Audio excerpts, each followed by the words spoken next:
30 years of the best sports talk in Middle Tennessee, featuring Tennessee Radio Hall of Famer George Plaster, Tennessee Sports Hall of Fame coach Watson Brown, and Young Guns Billy Derrick.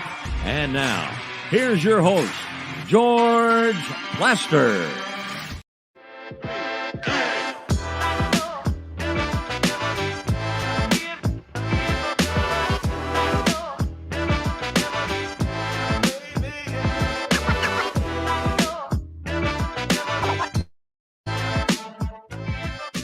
Hello again, everybody. Welcome in. It's a beautiful Wednesday in Nashville, Tennessee. And as you can tell, we're not anywhere you're used to. Back behind us is what makes X Golf out in Bellevue such a terrific new addition to this mall. Jason LaFernie and the staff have done a wonderful job. This is the second time we've been out here. It has improved my golf game a tad, and it needs a big tad, but we'll get to that later. In the middle of football season, we always start every show with our daily Titans update. Terry McCormick from Main Street Media does the honors.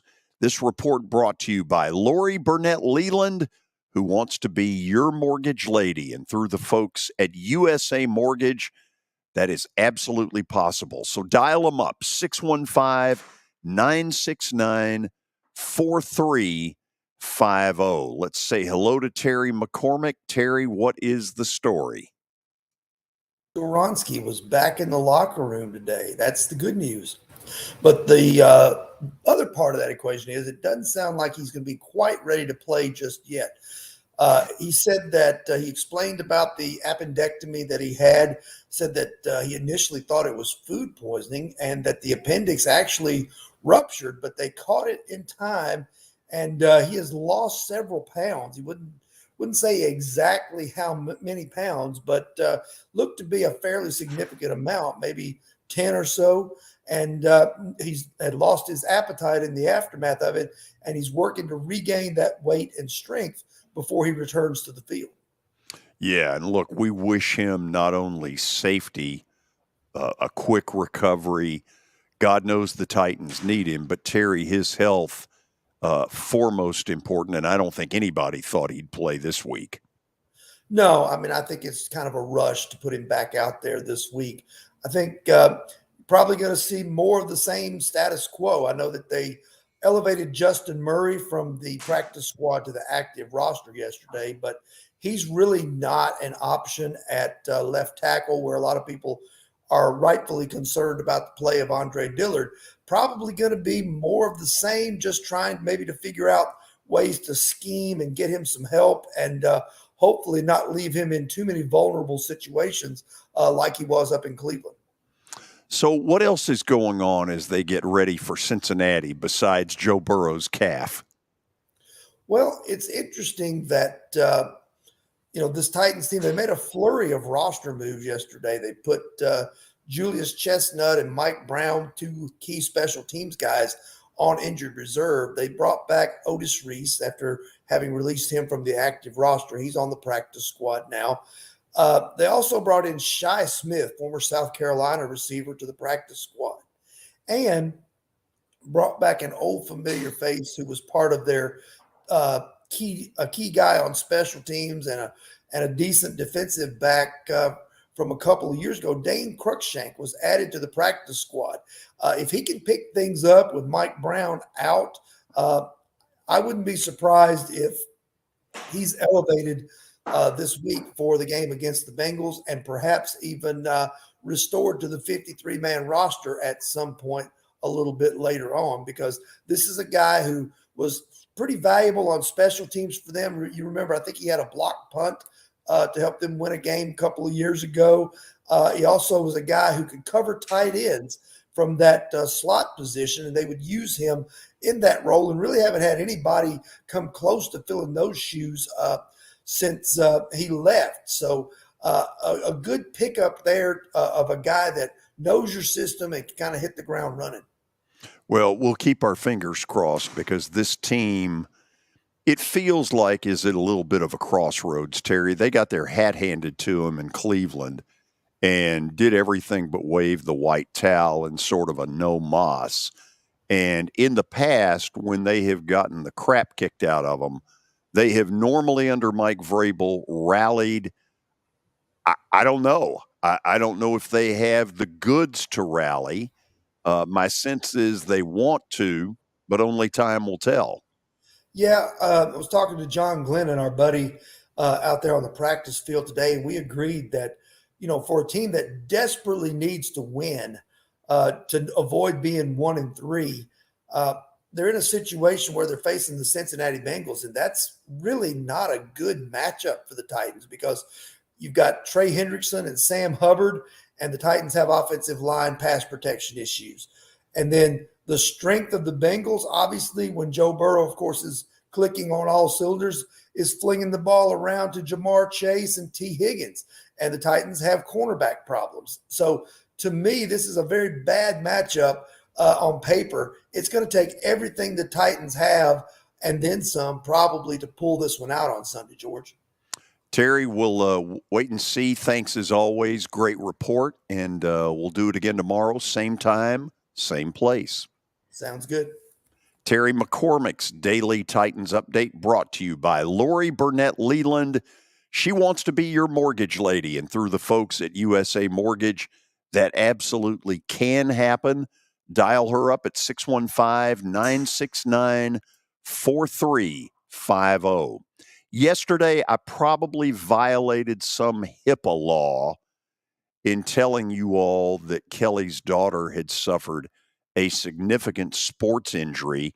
Let's bring Kelly in from Murfreesboro. Kelly, I'll let you violate the HIPAA law. What can you tell us? Way to go, George. Yeah, way to go, George. What's the latest?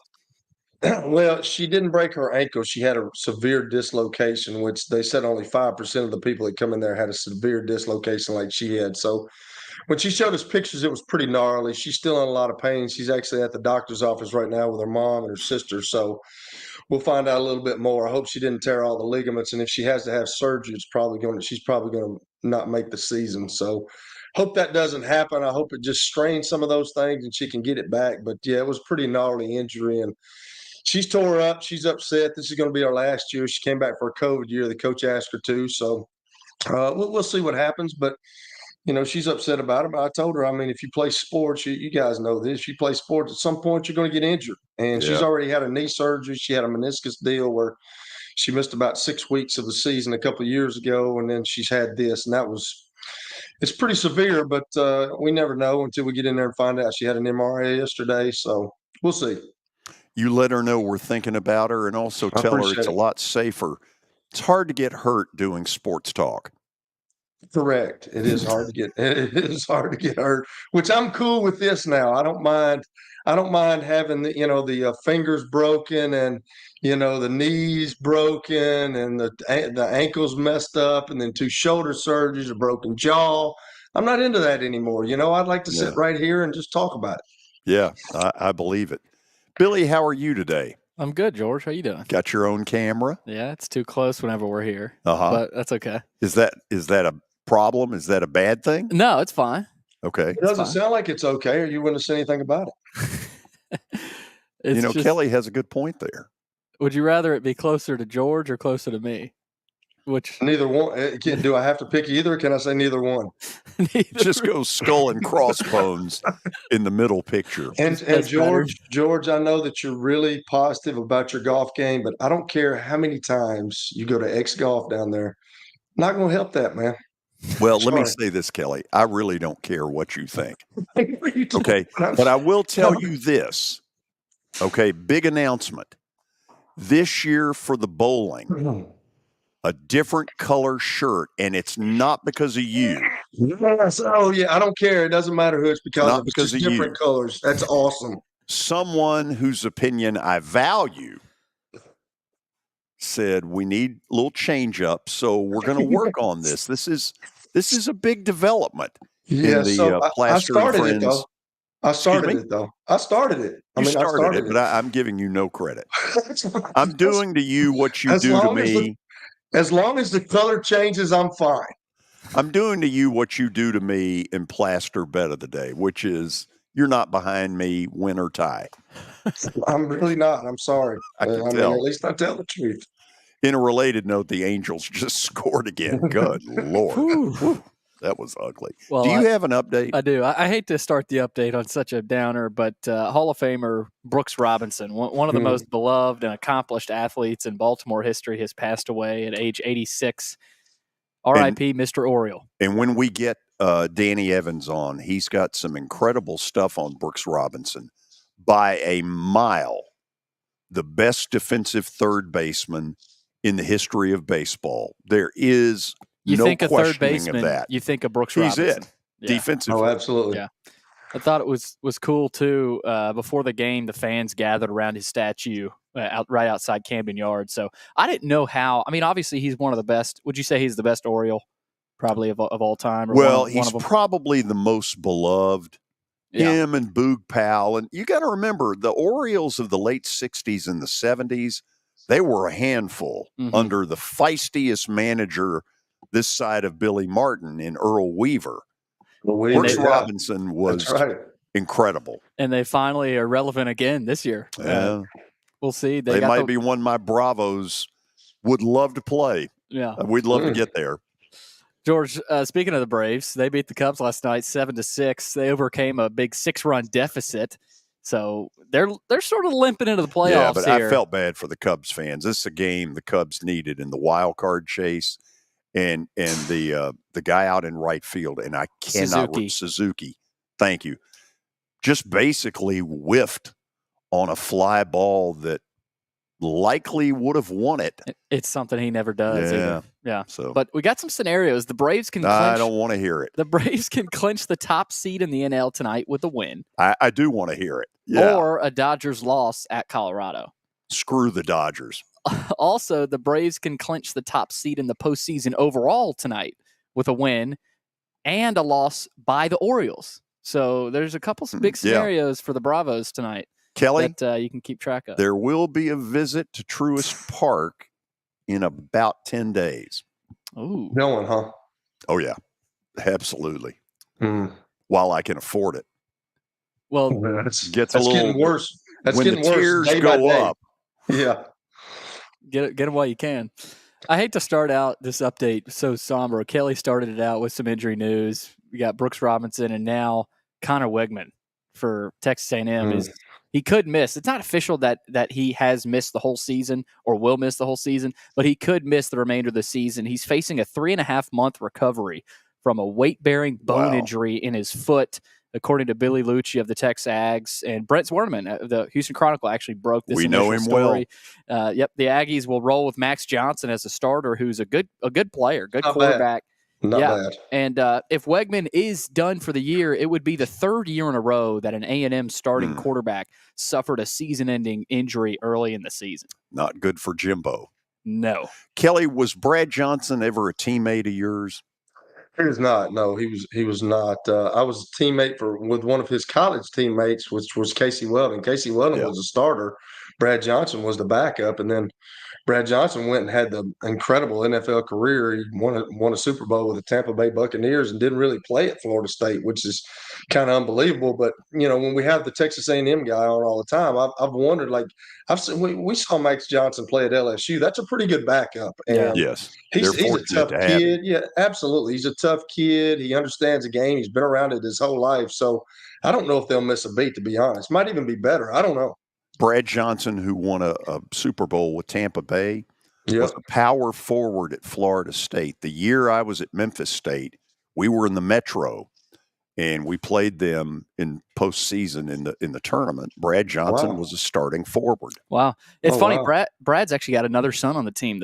They got a tight end. Tight end. And Max threw a touchdown to him the other day. So give us the Damian Lillard news really quick, because this is big if you're an NBA fan. Yep, Damian Lillard is heading to the Bucks in a 3-team deal that includes the Suns. Portland will get Drew Holiday, DeAndre Ayton, and Tumani Kamara, plus a first rounder, and the Suns get Yusuf Nurkic, Grayson Allen, Nasir Little, and Keon Johnson.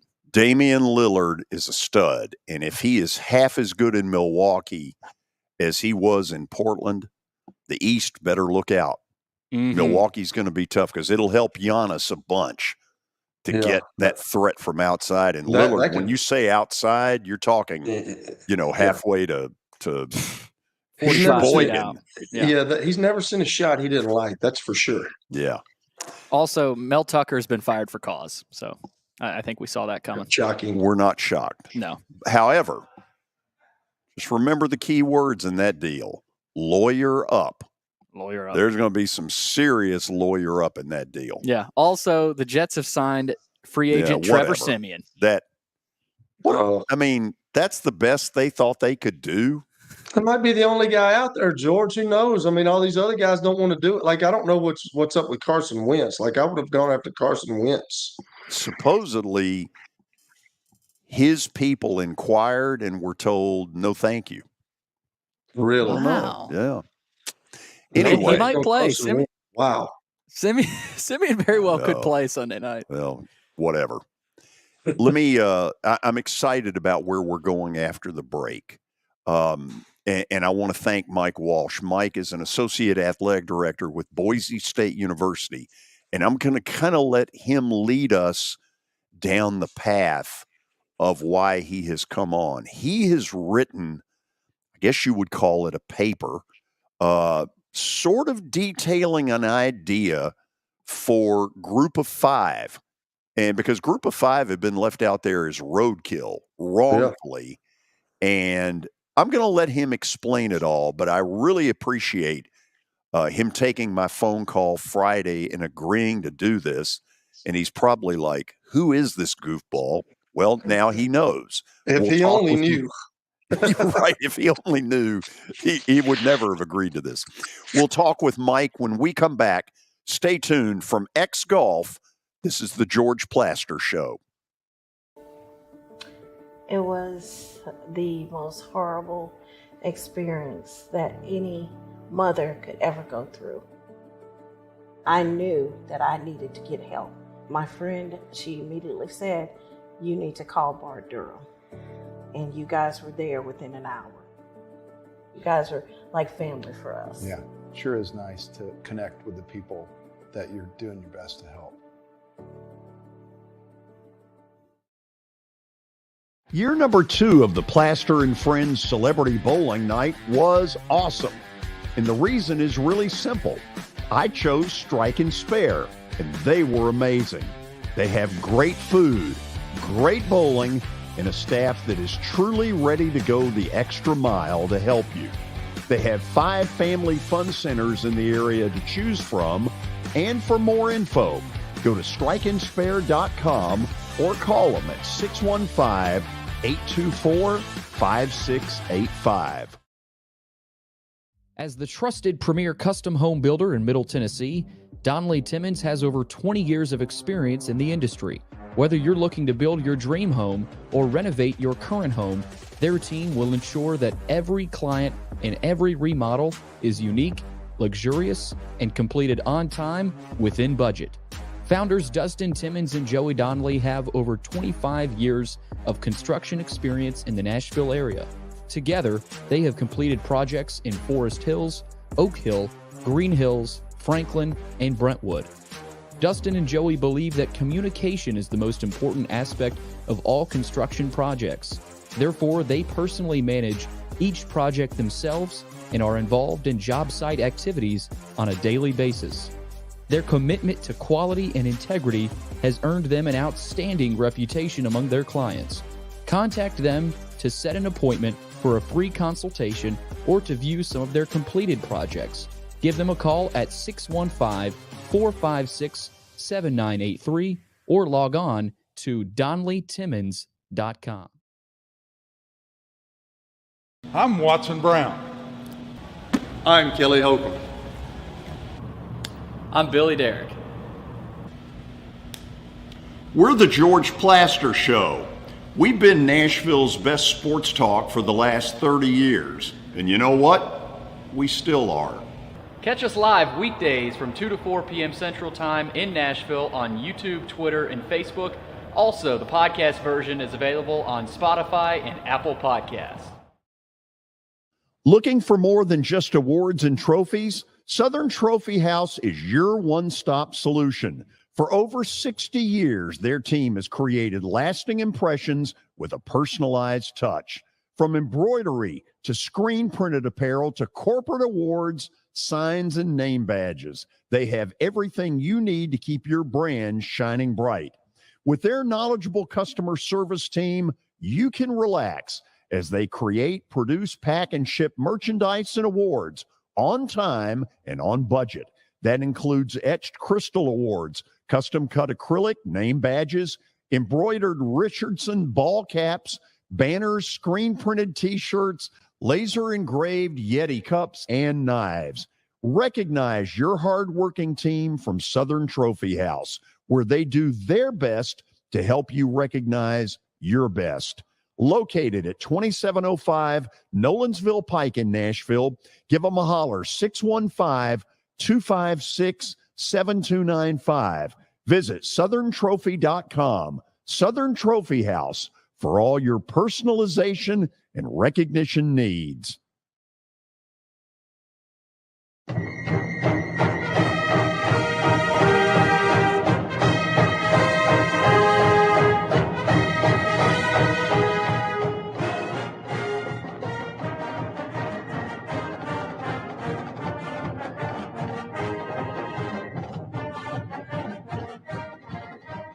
So that's Boise State's fight song as we welcome all of you back to X Golf, where Kelly doesn't think my golf game has improved, but I know it has simply because it had, excuse me?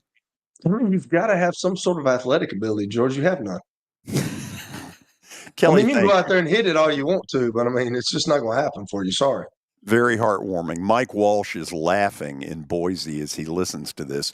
Mike is the associate athletic director of a school that has had some great moments in football in recent years. But as Mike knows, and as some of you all have heard, I haven't been really happy with what has been going on in all this conference realignment. I think there's a level of greed and selfishness and lust of money, the likes of which I have never seen. And the group of five have basically been left, call it what you want, for roadkill. So last Friday, I'm reading, and I want to say it was in USA Today, although I can't swear to that. It may have been in ESPN, about a plan that Mike helped put together that might be something to start stuff going in the group of five world. And he joins us from out in Boise. Mike, thank you for taking the time to be with us. Oh, George, I appreciate you having me on. So kind of lay it out here. I'm going to play dumb for the most part, which is easy. Kelly's back there going, oh, you're good at that. Kind of tell us how this happened and sort of the gist of the plan.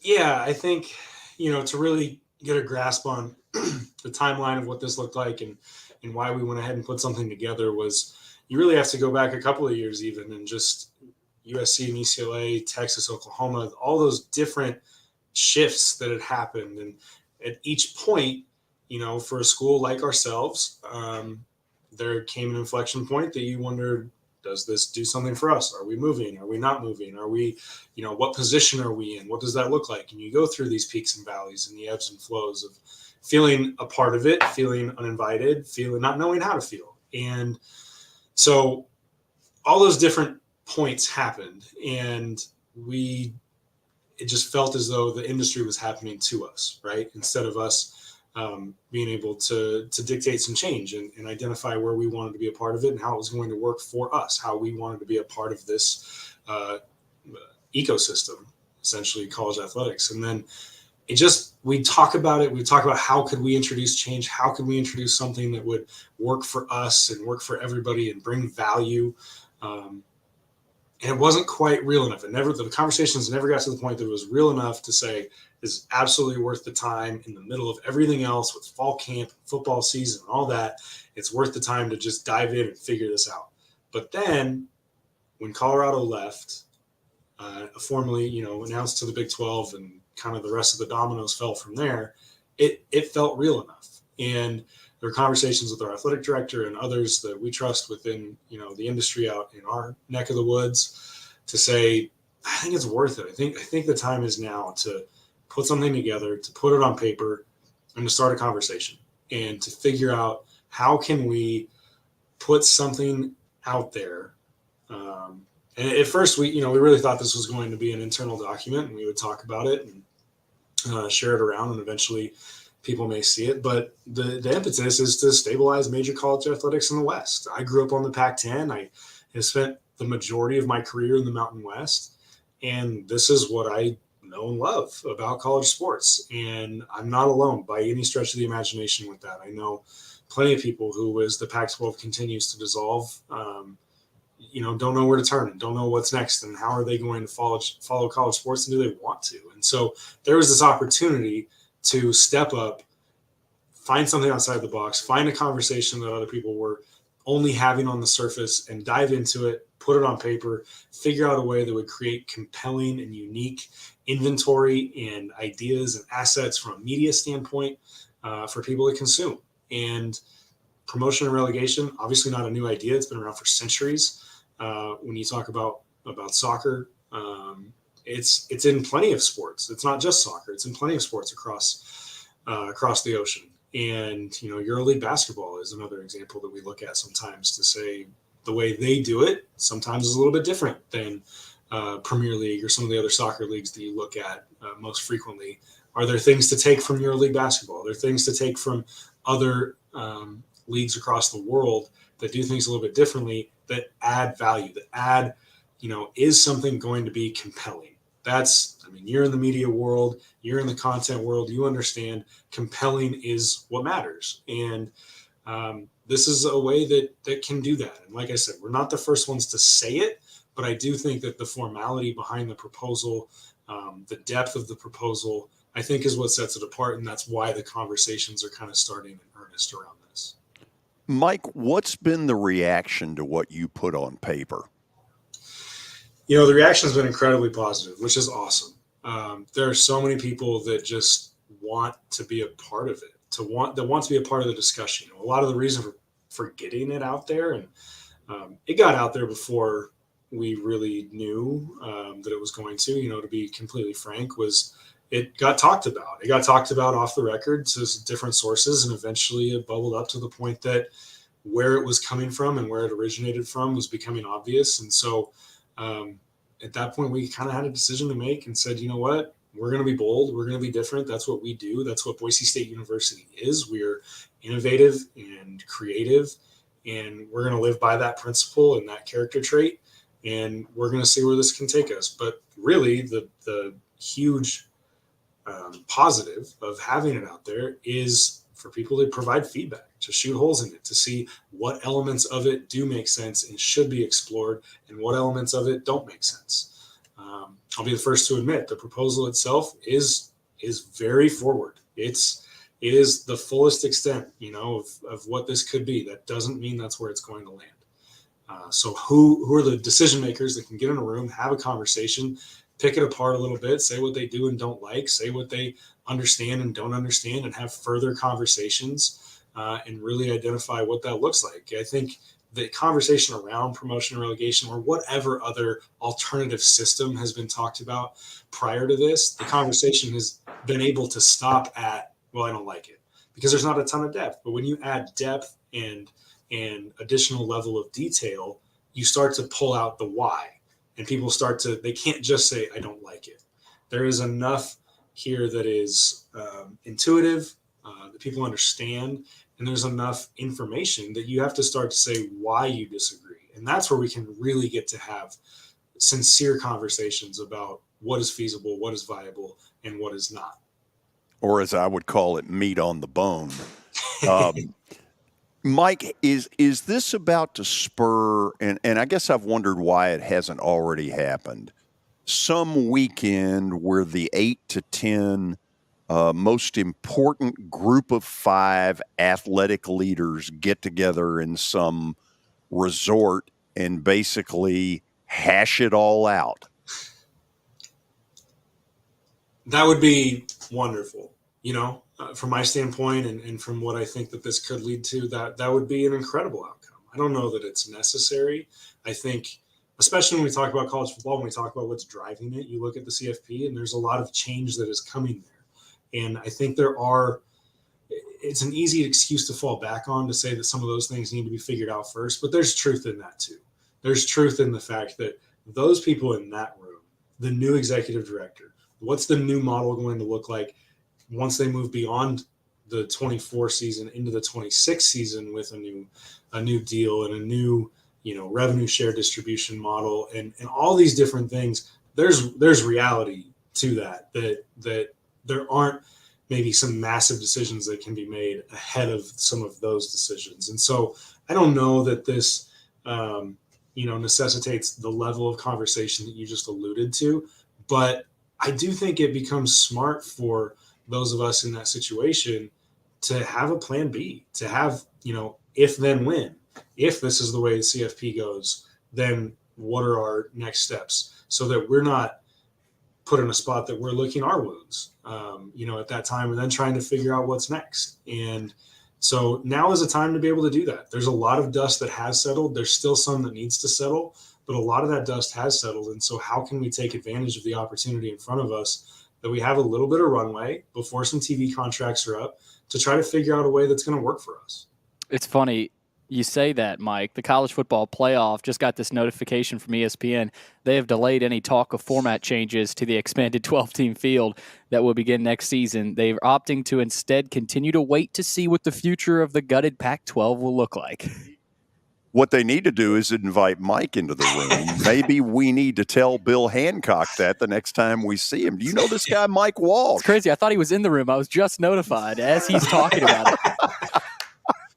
That's pretty good. Let me bring Kelly Holcomb in, former NFL quarterback who went to MTSU, and that's a school facing a lot of the same stuff Boise is. Kelly, I know you're listening to this very intently. What do you got for Mike?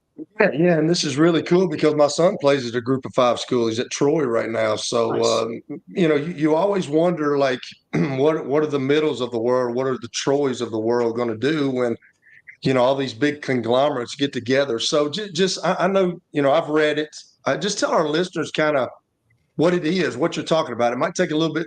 It might be hard to explain over the TV here, but we have the time. What is this? Yeah. What is this? Like, I know that you got a tier 1, a tier 2 and all this. And then you've talked about, the bottom of tier 1 playing, the bottom 2, and then the loser goes to tier 2. So just tell people what this is. Yeah, so when we talk about the football model, we're talking about what I had laid out there was a 3-tier model, which, again, I'm talking about going to the fullest extent. Whether or not that's where a final product lands, a whole lot of discussions remain to be seen. But what was put out there, what was proposed, was a 3-tier model with 8 teams in each tier, largely because that's going to provide you the most unique inventory and the most unique content.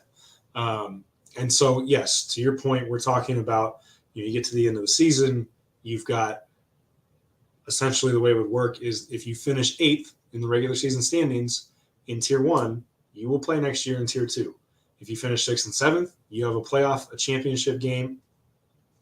Maybe not championship's the right word, but a relegation game is what it would be referred to as, that you play, and the loser of that will play in tier 2 the next year. And so that's the very simplistic version. Tier 2 would have its own, where the regular season champion earns automatic promotion. 2nd and 3rd place play in a promotion game at the end of the year to move up, and then so on and so forth for tiers 2 and 3. There's an additional level of detail, which is what, again, when we put the proposal together, I think that's what we leaned on so heavily, was all of the detail that goes into this. Those games, there's not just relevancy to figure out, is this team going to be in that game or not? We've laid it out because TV is such a driver, and you have to figure out, where are you a differentiator? Where are you unique? And how can you avoid, some of the competition that exists? Because I'm not foolish enough to think that someone's going to watch the relegation game from tier 2 to tier 3 instead of watching Ohio State Notre Dame. That's never going to happen. And so you figure out a way to differentiate yourself, and you put that game on the Wednesday leading into championship week. You take off the week of Thanksgiving because there's so much other inventory the week of Thanksgiving that everybody's watching college football. You take that week off, you prep to be able to play games Tuesday, Wednesday, Thursday, or Wednesday, Thursday, Friday, headed into that more traditional championship week. And so now you take center stage a little bit. And so from that standpoint, that's a differentiator. The other differentiators, and this is where I don't want it to fall solely on the heels of TV or at the feet of TV, is because there's got to be something in it for everybody. And I think that that's something that's been lost in the way that college football has been moving with realignment, is that the fans and the schools themselves and the students and the alumni bases, that there's got to be something for them to play for as well, for them to root for them to have a vested interest. And so one of the examples, if you look at the scheduling model, shows that there's a massive difference between finishing finishing fourth in tier 2 versus finishing fifth in tier 2. So if you're in tier 2, if you're in the middle tier and you finish fourth in the regular season, following the scheduling model that we laid out, the next year you are guaranteed to host a school from tier 1, versus if you finish fifth, you don't have such a guarantee. You'll be on the road for your crossover game. You'll likely go to a tier 3 school. And so there's a difference of hundreds of thousands of dollars likely in gate revenue and just fan interest and what they're going to put their attention toward. And so that level of detail of trying to identify how there's something in this for everyone, and create a holistic model while leveraging the value of unique football content for a media and network partner, to be able to make this system work and go. That's really what this all comes down to, is how can you make the model that you would love to see that would help everyone while still keeping sacred kind of that value that is going to provide you the revenue stream that has to make this happen. Yeah, I love this idea, man, because it's like incentive based. And I've always told people, I was fortunate enough to play 13 years in the NFL, but I've always said that, and I don't know how you do it, but like if you didn't pay all these guys this money, all these big bucks, but it was all incentive based. Like if you're a quarterback, how many touchdowns you throw, how many, don't throw any interceptions, or how many wins you get. That's really what it's about, how many wins you get. So I think you get a much better product on the field, and I think that's what you're trying to do. I mean, that's pretty cool.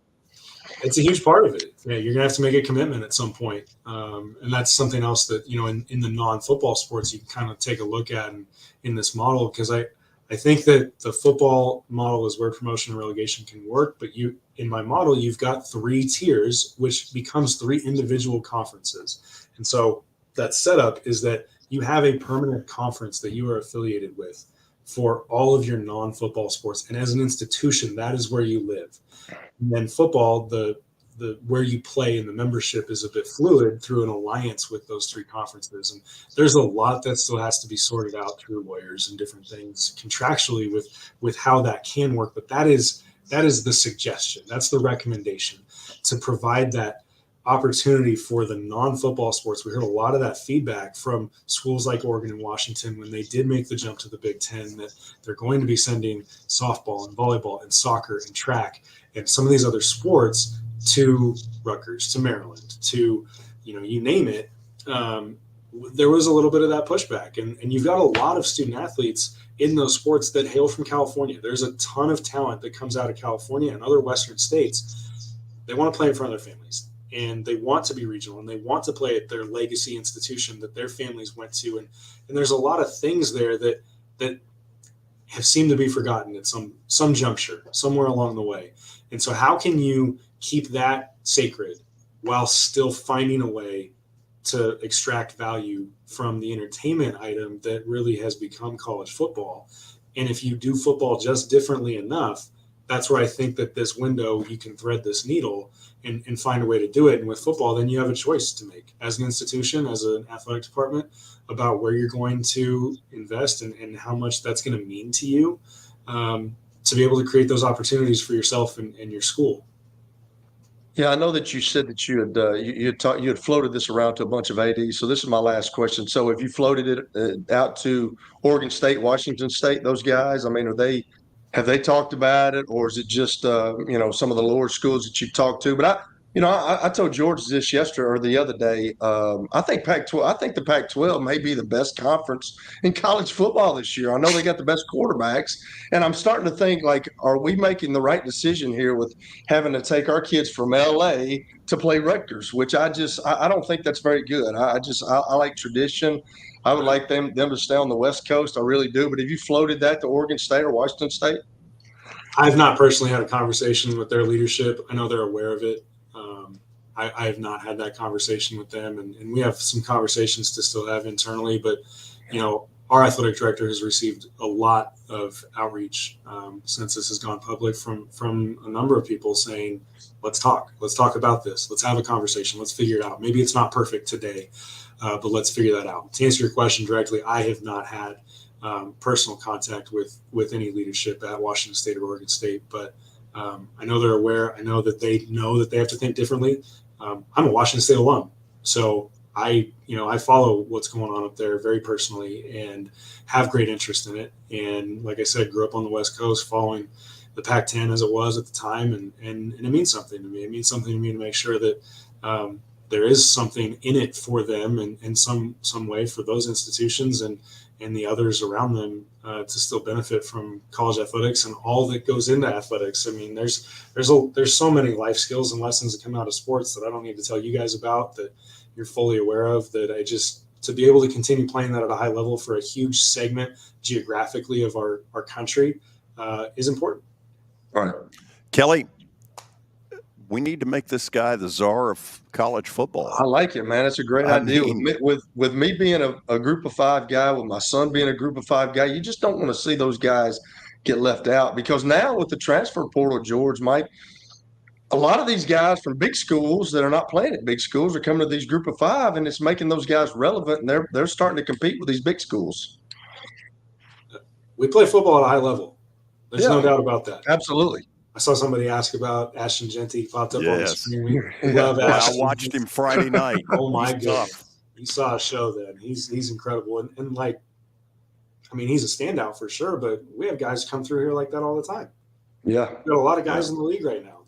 There's a place for football at this level to be played on a huge stage, and we're just trying to make sure that we continue to have that opportunity. Mike, as this continues to develop, promise me that you'll come back on sometime. Oh, I'd love to. And let's talk about this some more. And maybe one day when you got a little more time and we can really ask some dumb questions. But no such thing. Well, first of all, tell your athletic director you need a raise, and a goofball in Nashville said it, and that if you don't get the raise, you'll just go off and be commissioner of college football. Yeah, okay. And Mike, I know you were laughing before you came on, but if you saw George's swing in golf, you would laugh even more. Well, I mean, can I see it? Can you stand up and jump back on the simulator? We've got a commercial, and it's not good. Let me put it very succinctly: not no, but hell no.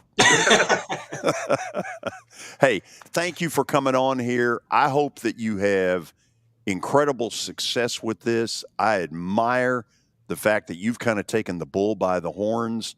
Thanks for coming on here. Appreciate you guys having me. This was awesome. Have a good rest of your show. Mike Walsh, Associate Athletic Director at Boise State, joining us. So we've got two choices here. We can either talk this through a little bit more, or Kelly, we can go to that ranking of the SEC. Keep pushing off the SEC quarterback because ranking? we're probably wrong, and we're probably going to get ripped to shreds. You got to put it out there eventually. Some way, in some form or fashion, you'll see those next, and then we'll talk a little bit about what Mike has thrown out there, because I tell you what, it's important to the future of college football. Stay with us.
Family owned and operated for more than 2 decades, Alaco Fine Wood Floors is Nashville and Middle Tennessee's choice for premium quality hardwood floors.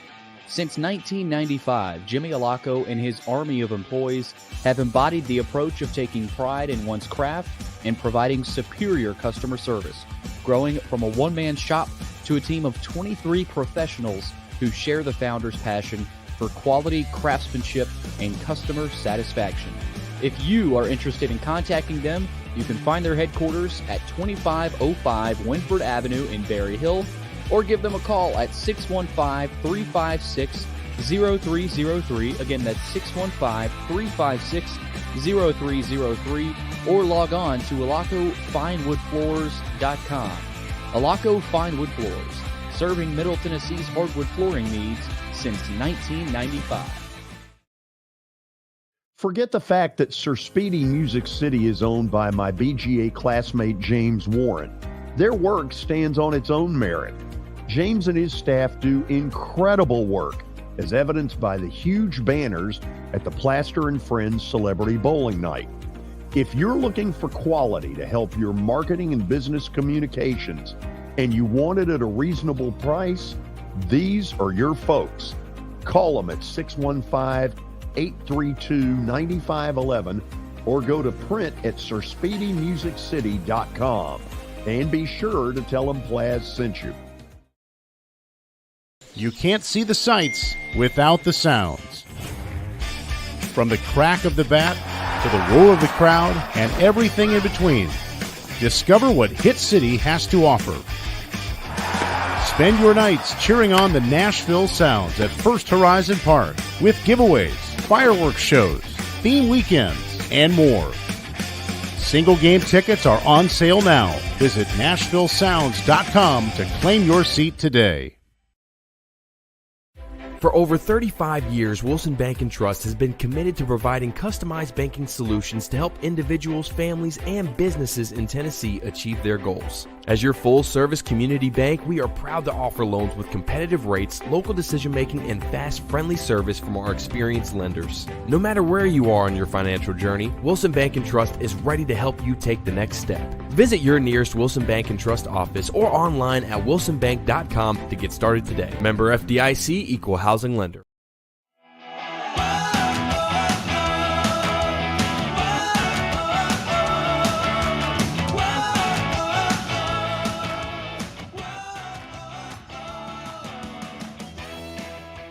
So our entire staff, me, Kelly, Billy, and Watson Brown a little bit, set out a few days ago to rank the SEC starting quarterbacks 1 through 14.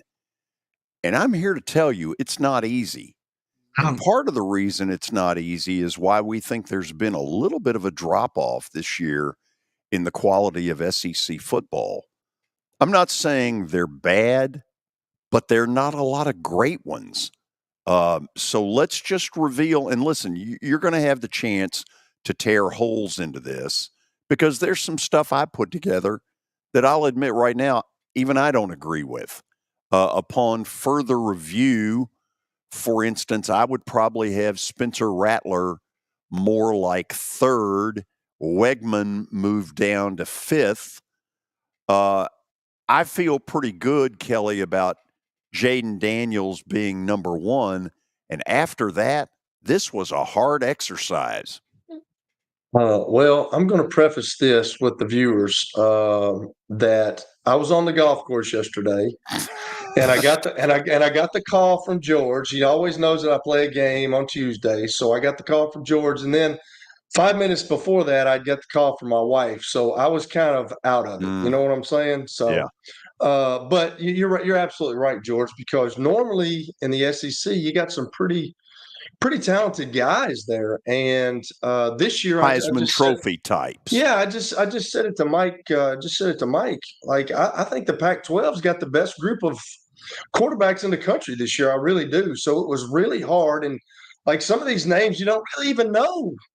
George, it was a tough exercise. Jaden Daniels, I think he probably is this year the best I mean, he started as a freshman. He started as a freshman at Arizona State under Herm. So I think he's a really good player. Will Rogers he really kind of disappointed me in the LSU game. I don't know about y'all, but like Yeah, I agree.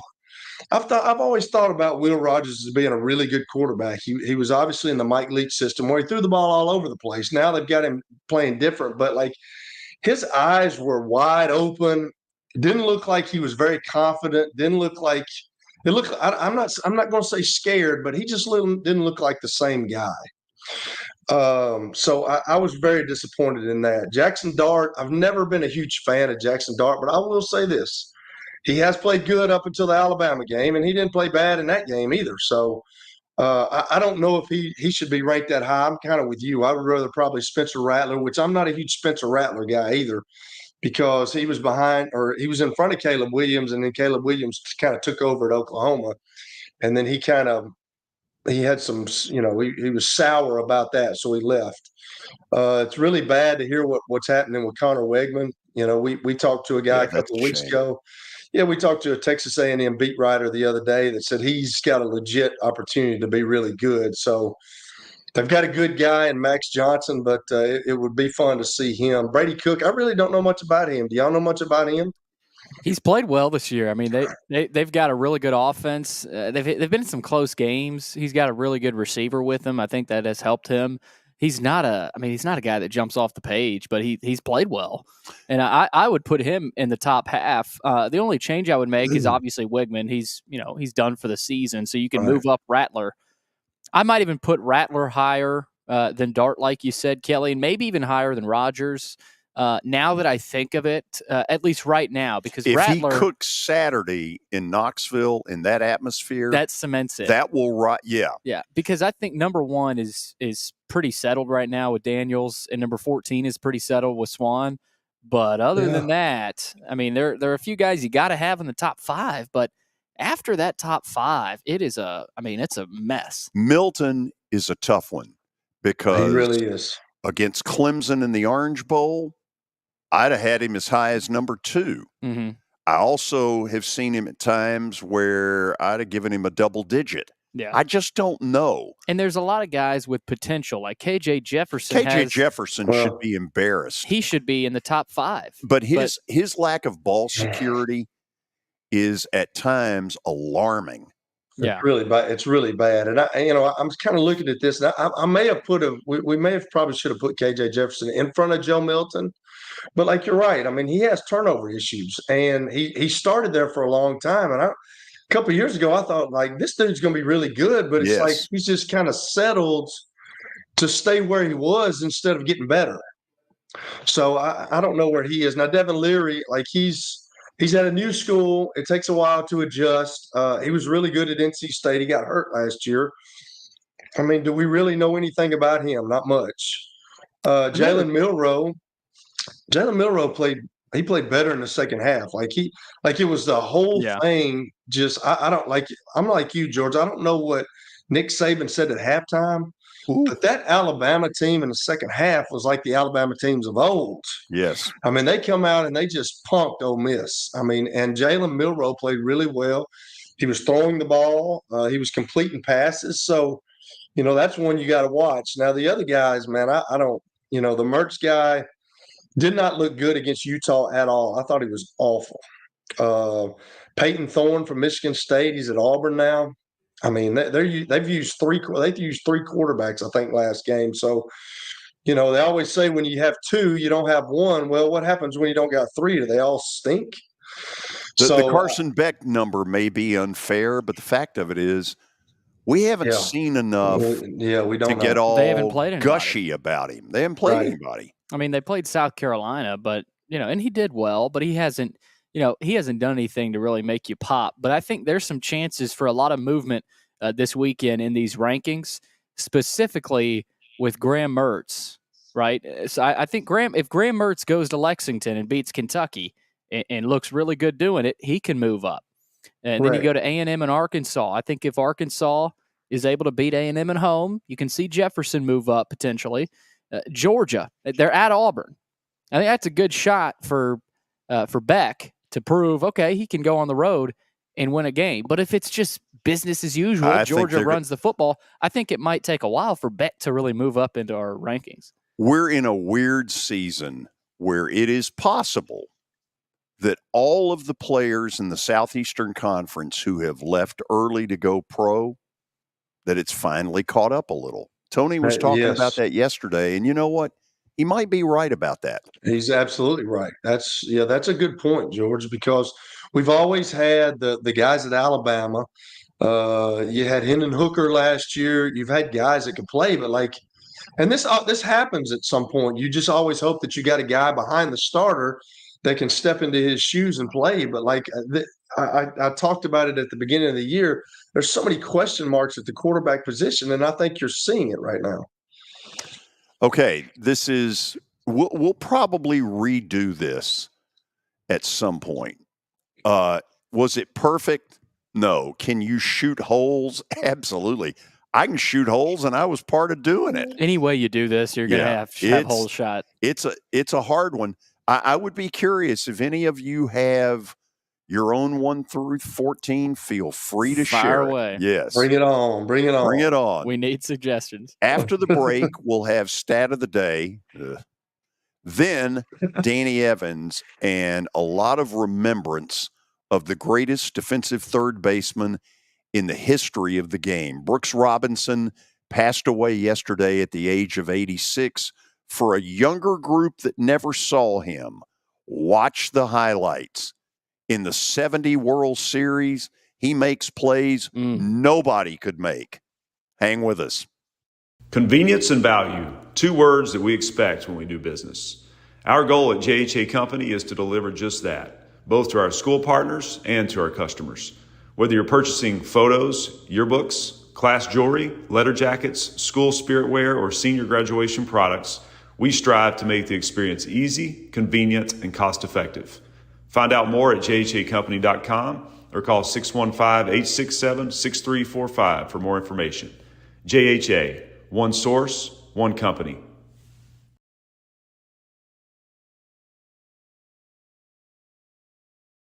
You were in a crash. Yeah. Your kids were in the car with you. We're very lucky to even be telling this story to you. Nikki treated us like family, and she was very caring and loving, and I'm just so grateful for that. She was somebody I could trust, and being a veteran, that's so important to me. My kids are going to have a better life now because I don't have to worry about those expenses that we were out. Your family has really created a legacy of trust, and I would recommend you to anyone. Star Physical Therapy was established in 1997 with one great mission: to serve. If you're hurting, don't wait to receive physical therapy. You don't need a referral to see their physical therapist, and early morning and evening appointments are available. Make the call to 615-673-1420 and get rid of that pain. Star Physical Therapy, the official health provider of Football Friday.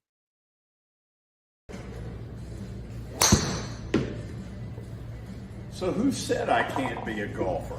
Well, you know what? This is X Golf, located just down the road from the Fordyce Center in Bellevue. This is fun.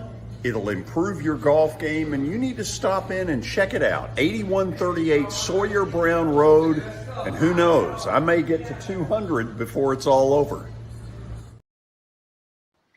All right, I'm here with my buddy Chip Ward from Lincoln Home Loans. And Chip, it's football season, and it feels like it's moving season every time of the year, especially here in Nashville. Tell us about your business, Chip, and kind of introduce people to who you are and what you do here in the Nashville area. Well, you're exactly right, Billy. It is definitely moving season, as it is most times, especially right here after Labor Day. Kids are back in school, and people are starting to think they want to get settled in before the holidays. And so what we are doing is right now we are getting a lot of people pre-approved for home loans. Inventory has ticked up a little bit. You know, it has been down, but it's rebounding a little bit. And right now is a good time to buy. Chip, real quick before I let you go, tell people how they can reach you. And if someone is interested in your business, how would they reach out to you?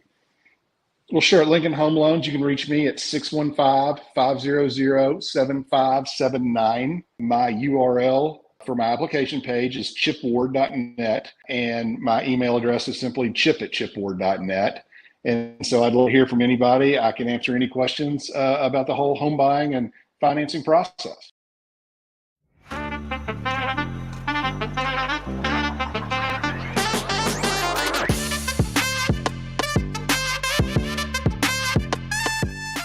Top of the hour on a Wednesday, broadcasting live from the beautiful X Golf facility in Bellevue.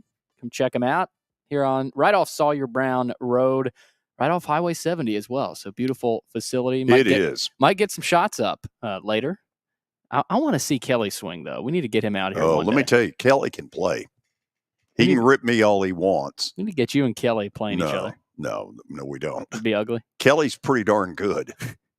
Well, let's see if Danny is good enough for today's stat of the day. It's brought to you by John English Antique Sports and Cards. You can find them out in Shelbyville. Let's check out and go ahead and bring Danny in here. Oh, yeah, let's do it. To help you guys out. Brooks Robinson, of course, RIP to Mr. Oriole, won 16 Gold Glove Awards during his career. That is unbelievable. Who is the only player to win more Gold Glove Awards? So, Danny, before you answer that, I mean, the first answer that would come to mind would be Ozzie Smith. Is it that simple? Well, George, first of all, I'd really like to thank you for the invite to come down and play some golf with you today. That was really kind of you. We could have played all afternoon. It is not Ozzie Smith. Ozzie Smith had some competition. I believe, Billy, I've got this one. This is Don't Greg we want Maddox. to hear from Kelly and let him embarrass himself? I think it's Greg. I think it's Greg Maddox. Ooh. Really? Wow. I never thought about Mad Dog. I was thinking Ken Griffey Jr. or maybe Derek Jeter or something like that. I don't know. Let's punch it up. All right. Danny is correct. Wow. It is Greg Maddox. That's unbelievable. Well done. Stop Take it, a Danny. bow. Stop it. I'll give you some strokes, Kelly and George. Don't worry about it. No problem. We're good. And George, we'll just tell everybody you got to 200. How's that? 200 as in yards off the tee. My dad, when I was a little boy, used to always say, it's not 200 off the back tees, okay? It's 200 yards from your driver. I love how Danny was so confident. Oh, I love it. I love it. Man, That's awesome. He knocked that one. He just drilled that one. That's crazy. Greg Maddox. Wow. Oh, well, he could was flat out incredible. field his position. He could. So, I agree. Danny, you He's know incredible. where we're going at the beginning with the passing of the greatest defensive third baseman of our lifetime in Brooks Robinson. You know, I got to thinking about one thing. The only other player that I think would have that same label put on him as strongly is Ozzie. Would you buy that? Wow. I'd say Griffey Jr. I'd say Bench. I'd say Willie Mays. But you're talking, Nolan Arenado. You're talking the elite of the elite. And George, he was absolutely unbelievable. I mean, just incredible. But the thing that I remember the most about him, I've been very lucky. I spent a lot of time with Brooks Robinson over the course of my career, just for a lot of different reasons. And whether it was in Baltimore or Cooperstown, I don't think I've met a finer human being than Brooks Robinson. He was the absolute definition of class, integrity, kindness, warmth, humble. This is one of the most special people I've met in my entire life. Certainly in my career, he's on Mount Rushmore and he's probably number one. But as far as people I've met in my entire life, this was such a genuine human being. George, a great friend of mine, was the former PR director of the Orioles and a diamond. I mean, just a great guy in the game. And One day during a rain delay, Bill Brown said to me, Brooks Robinson is a gift. He's a gift because he is absolutely who you think he is and who you would want him to be. And I just have so much respect for the man. I'm so grateful for what he had done for the game on and off the field. Georgie was a huge proponent of the Major League Baseball Players Association, and the things he did in the community were amazing. And tell you what, Jim Palmer, who's pretty darn good himself, posted something on Twitter today, and Jim Palmer is also just a class act. And Jim Palmer said something that really resonated for me. He said he was a 19-year-old in a big league clubhouse and thought to himself, who do I want to be like? Who do I want to imitate? And he said that was easy. It was Brooks Robinson. And he said, and I'm so glad I picked the right guy because it was a role model that kept me the rest of my life. And great third baseman. And George, you know what's funny? I sat with him during a rain delay one day and just picking his brain. And I just said, what does a great third baseman do? He goes, well, I'm going to turn it on you. You're the evaluator. And I said, well, for me, I said, got to be somebody with a strong arm and good feet. And he said, then you wouldn't have liked me. And I said, Brooks, I saw you play a lot of your career in person. And he said, Danny, I had an average arm. That's all I had. He said, I had good feet and good hands, and I got rid of the ball in a hurry. He said, so change your radar a little bit. He said, good hands, great feet, get rid of the ball in a hurry. And Georgie wasn't even a natural right-hander. He was a southpaw. He rode left-handed. He was a newspaper boy in Little Rock, Arkansas, and he had to throw the newspapers more so to the right side, and that's when he started throwing right-handed. So there's a natural lefty playing third who's easily the greatest third baseman defensively that anyone's ever seen. I watched Jim Palmer tear up last night in the Orioles pregame as they were, doing kind of the stand-up. Danny, as you see the film footage, because the iconic play is the one in the World Series at Riverfront off that hard artificial turf in 70. Yep. You watch it and you're like, there's no way anybody could do that. And George was playing in a league that didn't have artificial surface. Right. I mean, if you think about it back then, and we're going to show our age here, but, you didn't cross over. American League didn't play the National League. And there were no American League teams at that time using synthetic surface. It was Houston, it was St. Louis, it was Pittsburgh, it was Philadelphia, it was the Reds. American League teams didn't have artificial surface. So he's playing somewhere that he's not used to. It's not his home field. He took a base hit away from Lee May down the third base line. I have absolutely no idea how he made that play. And, Bench said he went 0 for 4, making mistakes, hitting the ball to Brooks in one game. He had 4 bullets, and Brooks threw him out 4 times. And Bench said to me, he says, don't go near this guy. He takes and doesn't give back. And it was, for me, he made his mark in the 69 and 70 World Series. But George, this was a complete player, but as great a player, he's an inner circle Hall of Famer. As great a player he was a significantly better human being, just a spectacular person. Wow. What a life, a life that's so well lived is Brooks Robinson. Danny, shifting to what's going on, baseball has got some wild card playoff races right now that even as we throw up some of the graphics here, it's still very up in the air. How does KC, which has caused all kinds of turmoil in the American League, how in the world did KC go into Houston and sweep them? It's amazing. They might have ended their season early, George, for all we know.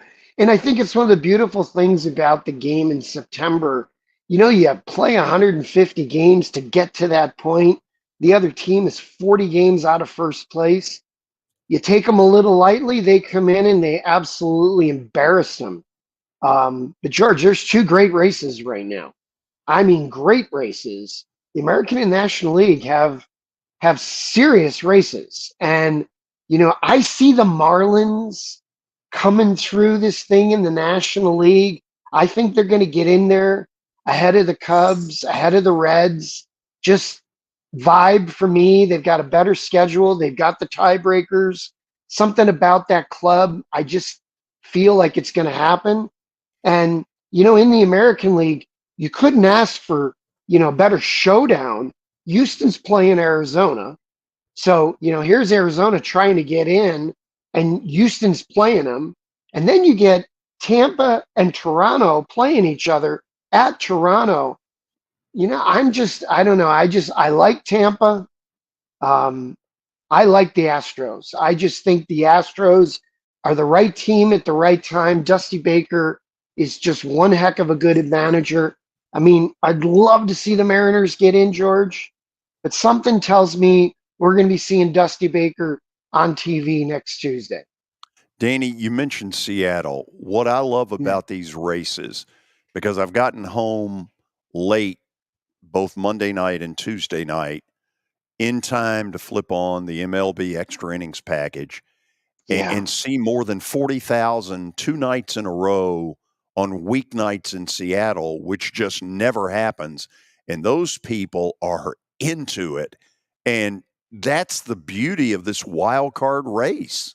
No question, George. The wild card came in the mid-'90s. Eddie Einhorn, one of the co-owners of the White Sox, envisioned it for exactly what it became, which was stimulating interest in September. I mean, look, the Braves, the Dodgers, the Orioles, the Twinkies, all those races are done. The Brewers done. Here we are in the last week of the year, and we're watching baseball. But George, I'll say this. I worked in Seattle for 6 years. That is an incredible fan base. They absolutely love their club. And they are energized. They are focused. They had a 20-year dearth where they didn't get in. That is a team on the come. Yes. Don't count them out. That's a really good ball club. Nobody's dying to play them. So, no. Danny, let me ask about the Braves, because the last 7 days have not been good. Mm-hmm. I believe in my heart Max Fried will be fine. He's a baller. He'll pitch in game 1, and he'll do just fine. Mm-hmm. I'm assuming that it will be the Phillies they play. Now, doesn't mean it's going to be, but I'm going to go on the assumption for now that it's the Phillies. Okay. And if they get through the first round pretty good, in a 5-game series, you could see Aaron Nola twice. You could be seeing Zach Wheeler, the Atlanta kid who loves shoving it up the Braves' butt. You could see him twice. Danny, all these people who are out there, the Braves are a shoo-in. I want them to be a shoo-in. I know in my heart they're not. You're never a shoo-in in a 5-game series, George. You just can't be. Whoever they play, and I'm not going to say Philadelphia because I think Arizona is going to be a really tough opponent. Between Gallen and Kelly, those are 2 elite starters, and those are your first 2 days. I mean, you got to beat 2 really good starters if you're the Braves, and your home field advantage, George, is somewhat negated simply because you're seeing elite starters on the mound. You don't hit as much in the postseason for 2 reasons. First of all, the shadows come into play. Second of all, they're really focused on trying to get you out differently in the postseason than they are during the regular season. I think the Braves have a really tough first-round opponent. I am not super comfortable, and maybe some of it, George, is my past coming back to haunt me. In 2000, I was at the White Sox. We won 97, 98 games. We were an elite club. And with a week to go, 3 of our starters started to get dinged up and had shoulder or elbow issues. And the club that I knew was an almost certainty to get to the World Series, suddenly I didn't know how we were going to get 18 innings out of our starters. We got swept by the Mariners, and I looked back at that at the end of that series and thought, wow, I was looking at the season and not at the moment. And George, starting next Saturday, it's a snapshot. The previous 162 gets you the home field advantage and gets you the seed, they get you the bye. But you're facing a club that had to win a 3-game series to get in. And that's never good. If I were the Braves, I wouldn't be very comfortable going into that first round, because personally, with they're starting in a pitching in little disarray and uncertainty, they're going to have to hit. You can never count on your offense in the postseason, George. You got that It right. It's just never a good thing to do. Okay, Danny, I want to do one managerial thing, and Okay. you tell me if I'm crazy, not crazy, and then we'll go to the break, and then we'll let Kelly in here. So my intention is to go to Game 1, Braves, and I'm going to say Phillies, which would be a week from Saturday in Atlanta. Yes. If Max Fried does what I sure hope he does, and Atlanta's up 1-0, they have a day off. If they're up 1-0, I'm pitching Bryce Elder in Atlanta. I'm pitching Spencer Strider in Philly. If they lose the first one, I'm absolutely going Strider in Game 2, and then I'll take my chances with whatever. Do you think that kind of thought is in Brian Snitker's head? Sometimes, but George, you're also talking about side days. And some pitchers are on such a schedule that the side day becomes a problem. And when you postpone a guy because of an outcome, it's some guys can't handle that. I don't know those guys like they do. Here's part of the problem that either Arizona or Philadelphia will have. Whoever pitches their Tuesday game, I personally don't think they're going to pitch Saturday. I think they'll pitch Monday. So you won't see their Game 1 or Game 2 starter. Good. What the Braves are going to see is the Braves will see Game 3 starter or a Game 4 starter who wasn't used. Okay? Because the Game 3 guy, if there's a 2-game sweep, he's going to plug into the Saturday start. I don't think you're bringing a guy back on 3 days. I don't think it's happening. So what you're seeing is a lesser starter on Saturday. So for me, George, I wouldn't tinker with the rotation because I think you got to win games 1 and 2. I'd take my chances with those 2 guys on the front end. And I love your strategy, but I just think what you're doing is you're facing a good club. I mean, the Phillies are a wild card team, but the Phillies would win the Central. The Phillies would win the American League Central. The Phillies would win the National League West. So what we're looking at is a good club that happens to be in your own division. So I think for me, I go Fried and Strider, and I take my chances. Okay. Hey, you've been there. Well, George, one of the things we do, I think we tend to overthink a little bit when it comes to the postseason. Yeah. And you're not alone, George. I've been in rooms where I was in a room once where a manager said, well, we can't give the Cy Young Award winner Game 3. And the pitching coach said, or Game 2, you can't do that to him. And I'm sitting in the room going, why the hell can't you? Our best option is the guy you're not talking about. And our Game 1 starter got waffled. And, you sit around and there's a lot of people who overthink it, worry about egos. Oh, yeah. George, there are no egos in the postseason. You just check those at the clubhouse door. Let's go. Let's win 3. Let's win 2. Let's win 4. Let's win 4, and let's go home. And as you can tell, I have thought through all these scenarios. Of course you have. But, George, you know what? That's the beauty of the postseason. I love it. That's why we're in it. That's right. Break. Kelly Holcomb and Danny Evans when we come back. It was the most horrible experience that any mother could ever go through. I knew that I needed to get help. My friend, she immediately said, "You need to call Bart Durham." And you guys were there within an hour. You guys are like family for us. Yeah, sure is nice to connect with the people that you're doing your best to help.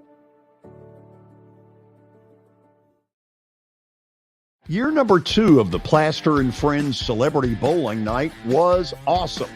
And the reason is really simple. I chose Strike and Spare, and they were amazing. They have great food, great bowling, and a staff that is truly ready to go the extra mile to help you.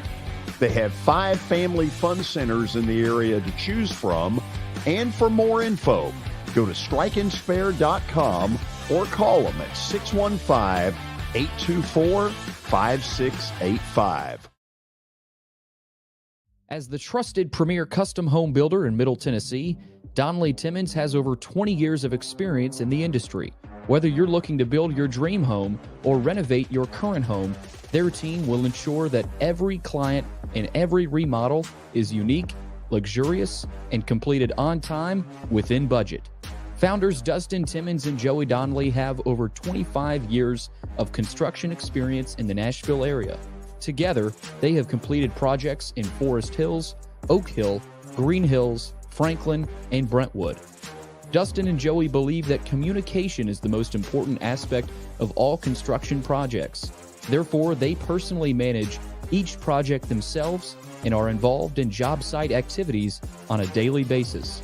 Their commitment to quality and integrity has earned them an outstanding reputation among their clients. Contact them to set an appointment for a free consultation or to view some of their completed projects. Give them a call at 615-456-7983 or log on to DonnellyTimmons.com.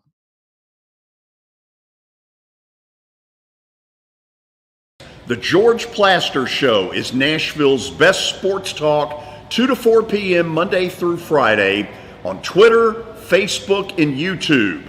There's a podcast version available on Spotify and Apple Podcast. Looking for more than just awards and trophies? Southern Trophy House is your one-stop solution. For over 60 years, their team has created lasting impressions with a personalized touch. From embroidery to screen-printed apparel to corporate awards, signs, and name badges, they have everything you need to keep your brand shining bright. With their knowledgeable customer service team, you can relax as they create, produce, pack, and ship merchandise and awards on time and on budget. That includes etched crystal awards, custom-cut acrylic, name badges, embroidered Richardson ball caps, banners, screen-printed T-shirts, laser-engraved Yeti cups, and knives.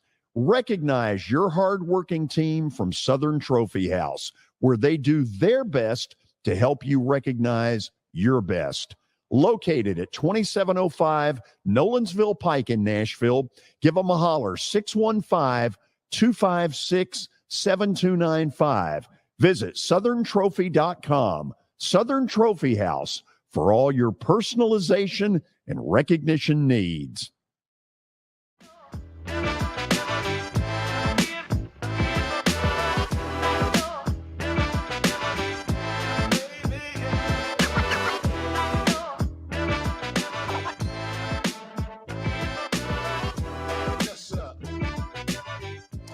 In the background is one of the simulation tee box areas here at X Golf, and I am not going to embarrass myself anymore. Kelly has roasted me, Danny. It has been so unprofessional. Are you a good golfer? I'm not bad, Kelly. I'm all right.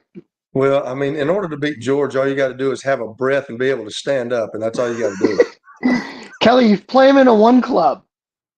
Pick one club. Let him have his whole bag. Let's go. Pick one. I could do that. I could actually do that. I believe I'd be like Kevin Costner on Tin Cup. I believe I'd pick the 7-iron. Both of you can shove it.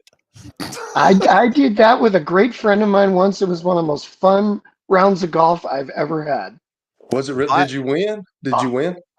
I lost by one stroke, and I tell you what, It was a blast. It was so much What fun. was your club of choice? I hit a 5-iron. Oh, a 5-iron. A 5-iron? Yeah, I hit a 5-iron. Yeah, I hit a 5-iron because I was a caddy, Kelly, for 3 years.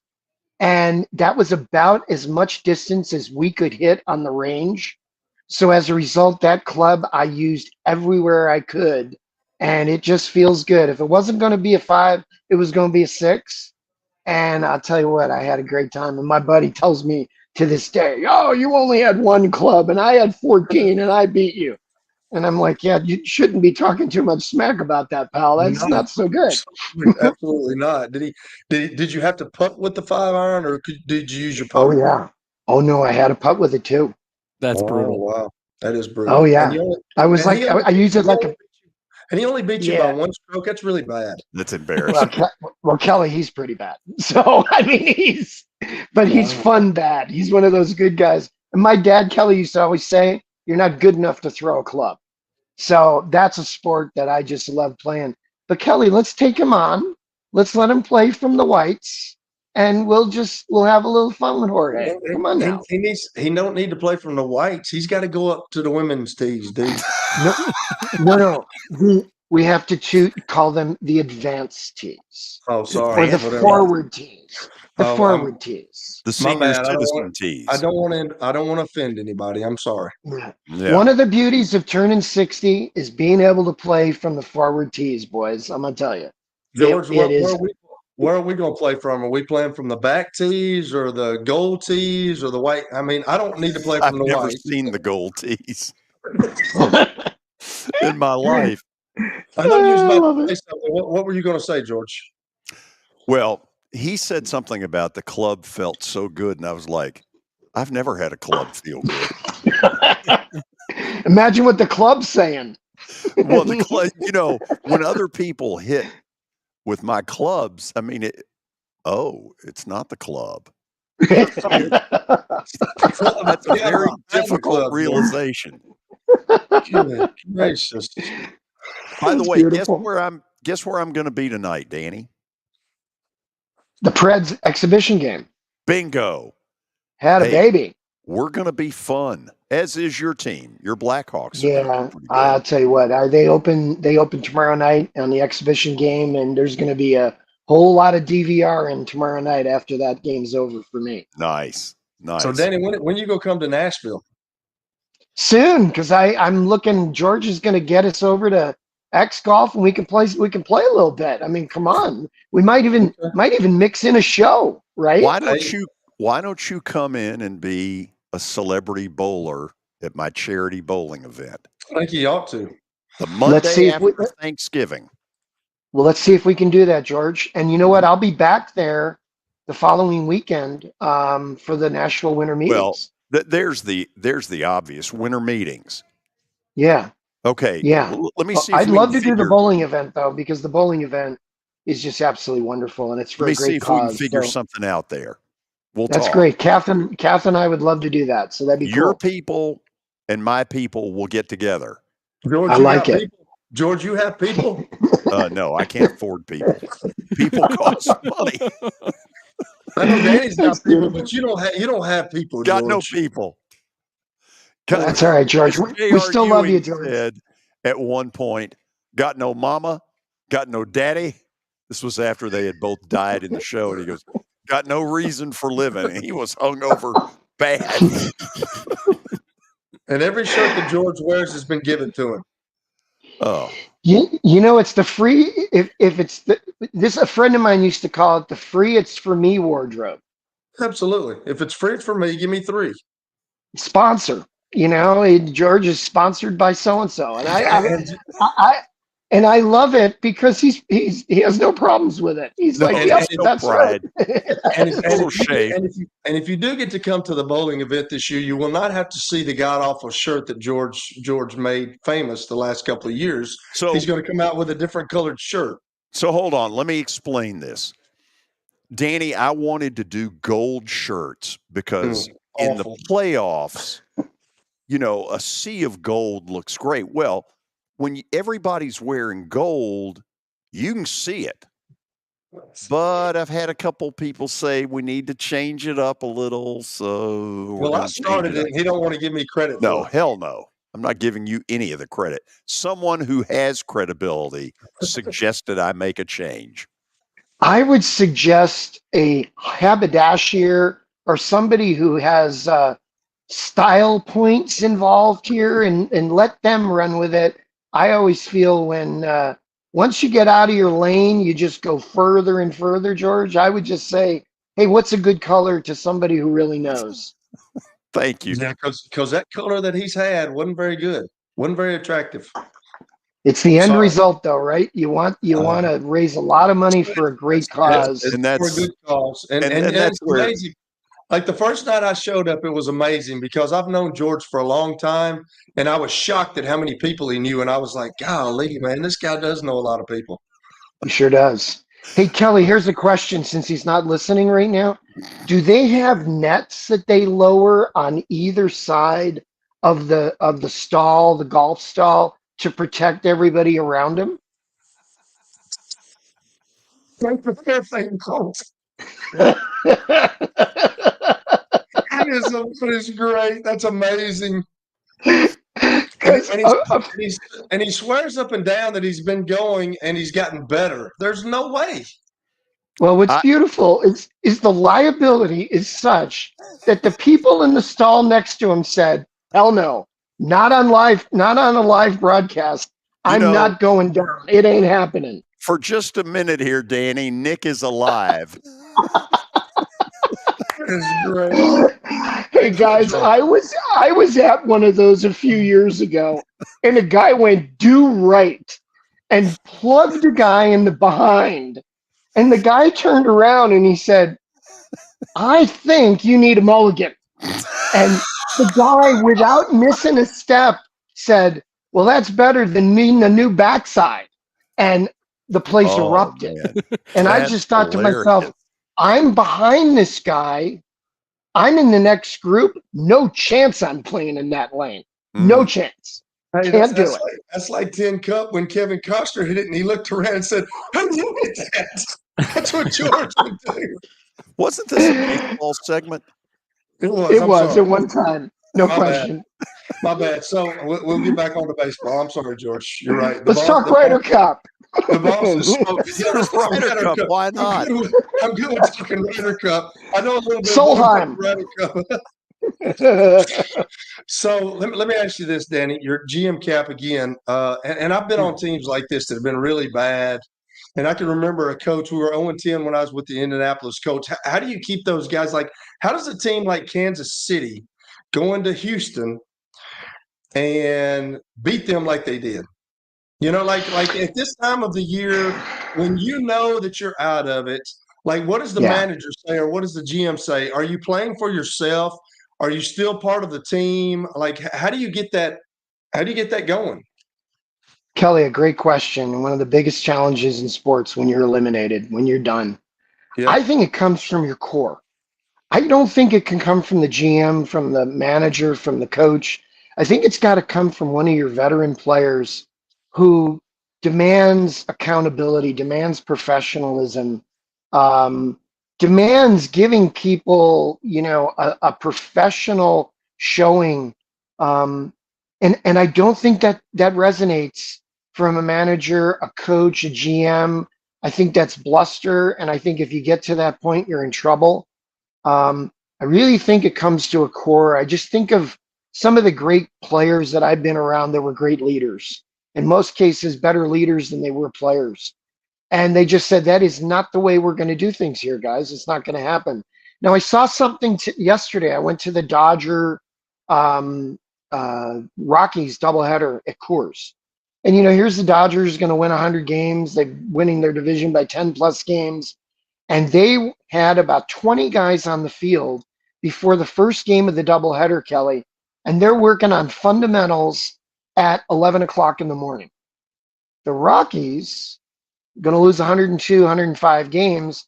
The Rockies didn't have anybody in their dugout. And I thought to myself, that's no slant, no slap against Bud Black and his coaching staff, but that's a compliment to the Dodger players who know that they're still playing for keeps, and they did everything they could to use that field before the first game of a doubleheader to get their work in. Kelly, that's professionalism, and you can't teach it. It's got to be there from a role model, from a, I think from a person who's been there, done it, leading you through it.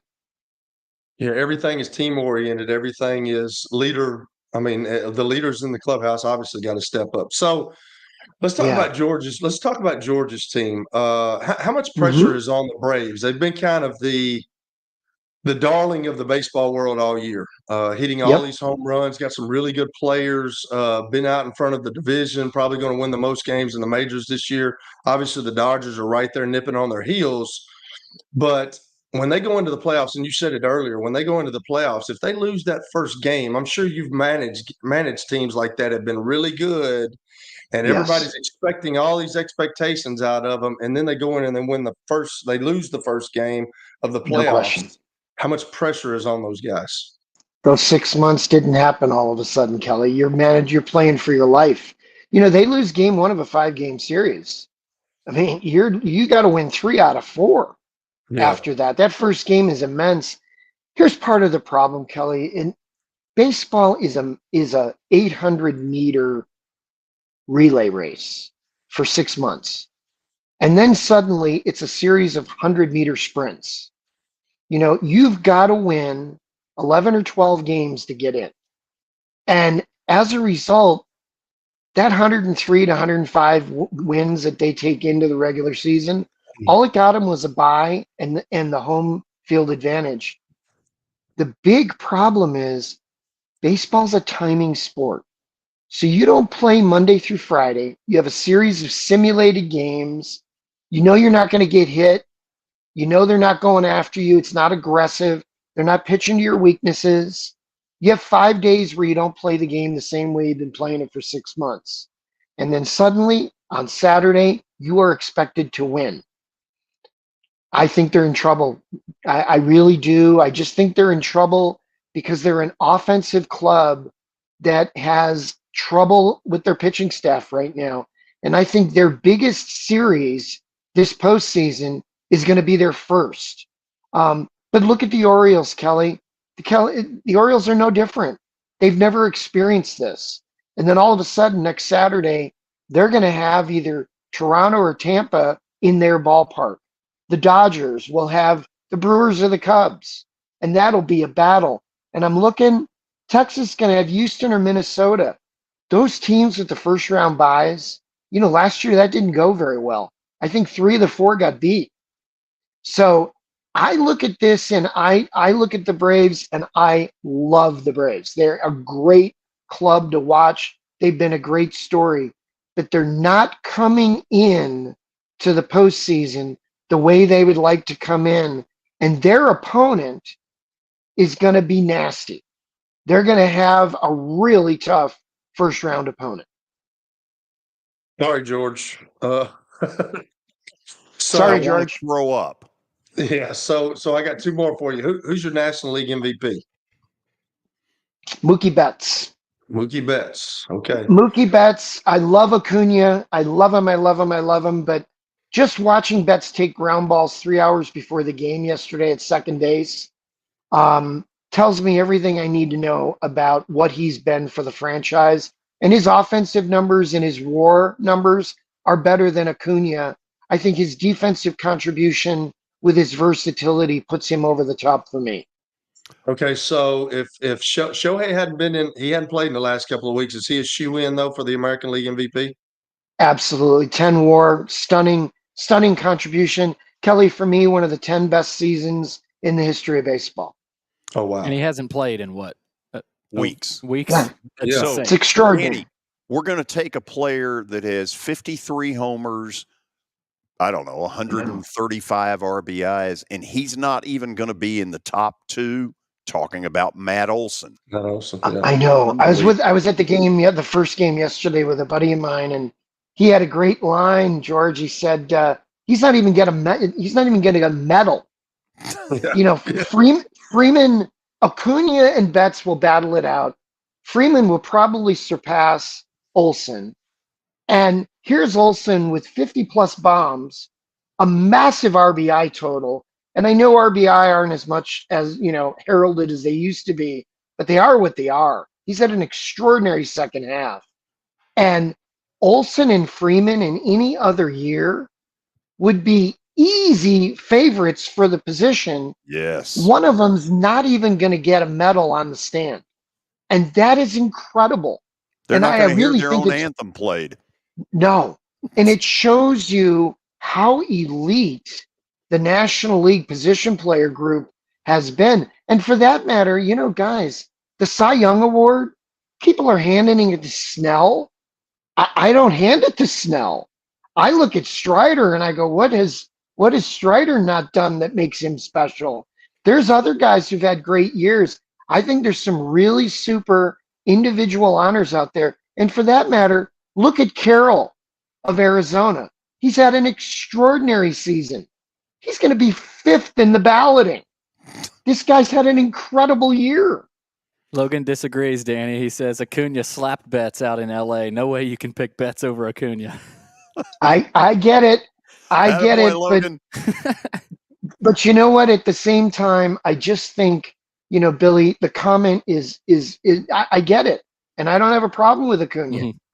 The thing is when you go into the infield and you play 60-plus games in the infield and you play it well and you help your club in April and May when they were struggling a little bit, and then you put up better offensive numbers than Acuna, for me, you are the more valuable of the two players. Real quick, Danny, I know we got to let you go, but Rentaro Sasaki, he's the top high school prospect in Japan. He's 6 foot 250. They call him the Japanese Prince Fielder. Okay, wow. get this, Kelly, and look into this because apparently he's thinking about leaving the NPB because he's going to get selected, but in the Nippon Baseball Draft, right, which is the professional league in Japan.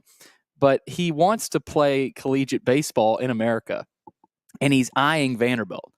I don't know if I don't know if you saw that, but wow, yes. And that's rare. Yep. Do you give us any insight you have, Danny? I mean, how does that happen? I've seen him. He's a dude. He's going to hit. He's going to mash. There was a guy named Kiyomiya about 5 years ago who had the same sort of resume coming out, and now he's starting to hit.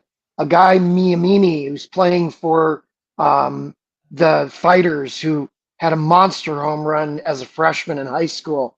But here's the real reason he's coming out, guys, and it's really brilliant. If he goes and plays the Japan Pro League, he can't come out until 9 seasons. After his 9th season, he's eligible. He'll be 30 years old. If he goes into the big league draft after his college year, he's got a chance to come out as an early first rounder, make some money, play at a North American college, and wow, imagine Tim Corbin having him in that lineup, that left-handed bat. And then he goes right into the big leagues at some point. He'll make his money in arbitration and then free agency. He'll do really well. He's got an interesting situation, but the kid can mash. Oh my gosh, can he hit? And in the Japanese game, the high school kids play, Kelly, in front of 60 and 70,000 people on a weekly basis. So if you're performing at that level in front of that many people, getting to the pro game is absolutely no big deal for those guys. Wow. He's hit 138 home runs in his high school career, which has smashed the record. And Shohei Ohtani played at his high school. That's exactly right. Sasaki's dad coached Shohei Ohtani at his high school. And he also coached Kikuchi. He coached the left-handed pitcher Kikuchi, who pitches for the Jays. So it's a great high school about 90 minutes north of Tokyo. Notice that when you asked Danny that he didn't give you never heard. He said, "I've seen him." Oh, there's nobody on this planet that plays baseball that he doesn't know about. I'm telling you. That's awesome. Well, I tell you what, guys, this kid is the real deal, and he can mash. It's going to be a great story. And should he come to an American college, North American college, whoever gets him is going to have a lot of fun chasing balls on the other side of the fence in BP. How about the marketing and promotional? I mean, that could be sort of a college Shohei Ohtani. You could have some fun. And with the NIL rules now, oh my gosh. Yes. Danny, thank you as always. I don't like what you're saying about the Braves, but you'll also notice I'm not disagreeing. I know, but George, here's the thing. They've had a great year. And we're not going to fully evaluate them until it's all over. Let's just hope they get through that first series. I'm rooting for the Dodgers and I'm rooting for the Orioles. It's great for the game. Yes. But those teams have tough roads. But George, the big thing is have a good time at the simulator, and I'm coming to get you in December. It's not really saying much, Danny. Sorry. I'm a hell of a golfer. I love it, guys. Have a great weekend. See you next week. See you guys. Danny Evans, what an incredible wealth of knowledge in the world of baseball. It's unreal. That guy is. Listen. I would love to sit next to him during a game, just high school game, whatever. It would be incredible. His scouting ability, I feel like, is insane too. We'll go to the final break of the show from X Golf in the Bellevue Mall area, right across the street from the theater. We've had a lot of fun here today. Plaster bet of the day. Let's just say it this way. It can't be worse than last night. Family owned and operated for more than 2 decades, Alaco Fine Wood Floors is Nashville and Middle Tennessee's choice for premium quality hardwood floors. Since 1995, Jimmy Alaco and his army of employees have embodied the approach of taking pride in one's craft and providing superior customer service, growing from a one-man shop to a team of 23 professionals who share the founder's passion for quality craftsmanship and customer satisfaction. If you are interested in contacting them, you can find their headquarters at 2505 Winford Avenue in Berry Hill, or give them a call at 615-356-0303. Again, that's 615-356-0303, or log on to alacofinewoodfloors.com. Alaco Fine Wood Floors, serving Middle Tennessee's hardwood flooring needs since 1995. You can't see the sights without the sounds. From the crack of the bat to the roar of the crowd and everything in between, discover what Hit City has to offer. Single game tickets are on sale now.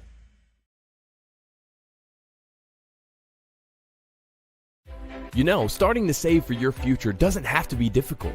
Let Wilson Bank and Trust help tone up your financial goals this year. Our certificates of deposits or CDs can help your money work harder with our competitive rates, earning you more than ever before. WBT checking options allow you to earn rewards you can really use, like a high interest rate or cash back on check card purchases when you meet some e-banking qualifications. Visit your closest Wilson Bank and Trust office or online at wilsonbank.com to get started today. Member FDIC. Here's my buddy Sam Moran to tell you about a basketball event that's coming just around the corner that you need to attend. Thank you, George. Stars Basketball Club will be having our nightly fundraising dinner on Tuesday, October 3rd at Brentwood Baptist Church. That's at 7777 Concord Road in Brentwood, Tennessee. We look forward to hosting Coach Jimmy Dykes with ESPN and SEC Network basketball college analysts, as well as Miss Betty Wiseman from Belmont University with other college coaches in attendance. You can go and find out more at starsbasketballclub.com. And we look forward to seeing you Tuesday, October 3rd at 5:30 in Brentwood, Tennessee. Order your tickets. I'll be there, and I hope you will be as well.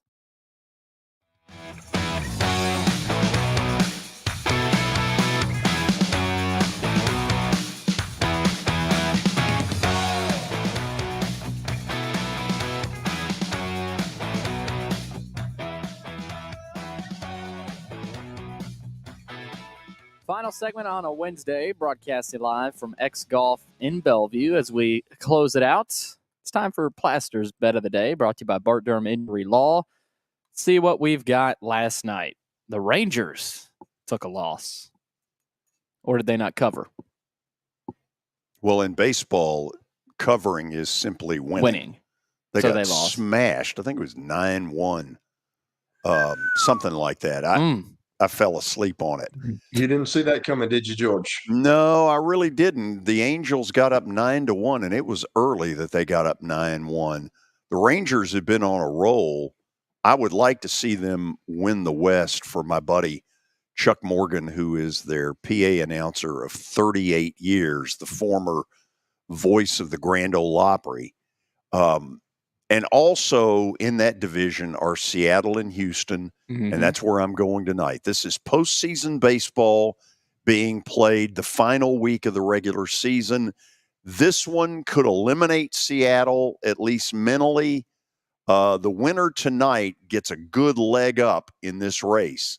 I'm going Mariners at home in front of likely about 45,000 screaming fans. This little race they're in has been great for their bankroll. Man. Who won last night? Seattle. Okay, Seattle so if they win won, tonight, then they jump over the Astros with a weekend of baseball to play. Whew. Yeah. Oh, wow. How about these This Mariners? is a huge one. Who they got going? I have no idea. That'll be big. I should know. I don't know. Kelly. Yes, George. Yes, thank you for the kind words. Yeah, I really. What do you want, George? What do you want? I'm a better athlete than you think. In fact, perhaps we need to have a bet at the bowling alley. Well, bowling's not real. I mean, that's Well, go ahead. You may get me bowling now. I'm gonna be honest. It took everything I got to beat my wife. My wife throws it down the middle every time. Bowling and I wanted to fight her several times. Bowling's deceptive because you can throw that dang arm out after. Sure. I mean, after for me, because I'm not used to that type of. I mean, that's every 5 minutes. That's the fun of what we're doing. Is the next day everybody's most of the sore. people that participate really haven't bowled a lot in the last 20 years. The trash talk is better than the bowling ability that gets shown. Yeah. And really, that's shocking that you talked about throwing your arm out. I wouldn't think anything less of you. That's ridiculous. Like, who in the world is I'd like to see you. out? I mean, are you serious right now? I'd like to see you out there. You're soft. I believe when it all boils down to it, you're soft as cotton. Wow, Kelly, you'll need an arm brace after that bowling night. Kelly, again, thank you for being the humanitarian that you are. Good Lord. Hey, we'll see you tomorrow. See y'all. Okay, give our best wishes to your daughter. I appreciate it, man. Thank y'all for thinking of her. Appreciate it. Hey, thanks to Jason LaFernie and the entire crew here at X Golf. We've had a fun time, even if it has involved me taking on some water. This stuff back here is really cool. You need to check it out in Bellevue, right across from the theater. This place is hopping, and during the weekends, it's really hopping. See you tomorrow.